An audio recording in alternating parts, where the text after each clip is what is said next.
10 syniad hunanofal, gan tîm lles y Brifysgol De Cymru. Ewch y tu allan. Ein syniad cyntaf yw i fynd yn yr awyr agored. Ewch am gerdded, reidio neu beicio.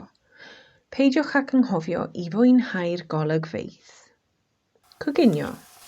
Os nad yw tu allan yn eich peth chi, beth am rhoi gynnig ar coginio? Mae yna lwyth o bethau fe allwch coginio neu bobi. Chi byth yn gwybod efallai byddwch chi'n tynnu chi'n, neu ddim. Amser gydag anifeiliaid. Mae treulio amser gyda'ch ffrindiau blewog yn ffordd gwych arall o rhoi gwen ar eich wyneb. Hunan drin. Gall hunan drin godi galon unrhywun. Unrhywun o gwbl. Celf a chrefft. Mynegwch eich hun drwy creadigaeth artistig. Cael hwyl a weld be allwch chi ei greu. Ysgrifennu. Blogio, cefnodolion, ffuglen, barddoniaeth ac yn y blaen. Gyda nifer o ddewisiadau, mae ysgrifennu yn ffordd sicr o edrych ar ôl eich lles. Cerddoriaeth. Gwrandewch i'ch hoff cerddoriaeth hapus a chael hwyl a sbrin.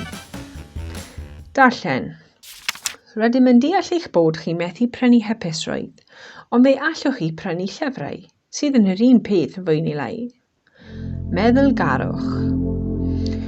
Rhowch gynnig i feddylgarwch mwyn ymlacio'r meddwl. Mae yna nifer o adnoddau ar y we os ydych yn ansicr o le i ddechrau. Siarad. Yn olaf ond efallai am bwysig eich byth. Siarad i rhywun. Teulu, ffrindiau neu hyd yn oed i'r adran lles y brifysgol. Dyna diwedd y syniadau hunanofal am heddiw. Gobeithio eich bod yn ffeindio rhywbeth chi'n mwynhau. Efallai syniad da yw i ysgrifennu lawr y pethau chi'n hoffi gwneud, fel bod os ydych yn cael diwrnod gwael fe allwch edrych ar y rhestr a ddewis rhywbeth chi'n gwybod byddwch yn cael ei wneud. Rhoi gynnig arni nawr. Ysgrifennwch y pethau sydd yn godi'ch calon.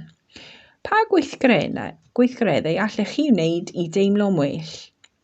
Hunanofal. Cymerwch ofal o'ch hun yng nghyntaf. I ddarganfod fwy am byti gwasanaeth lles a sut allwn helpu, cael golwg ar y wefan wellbeing.southwales.ac.uk.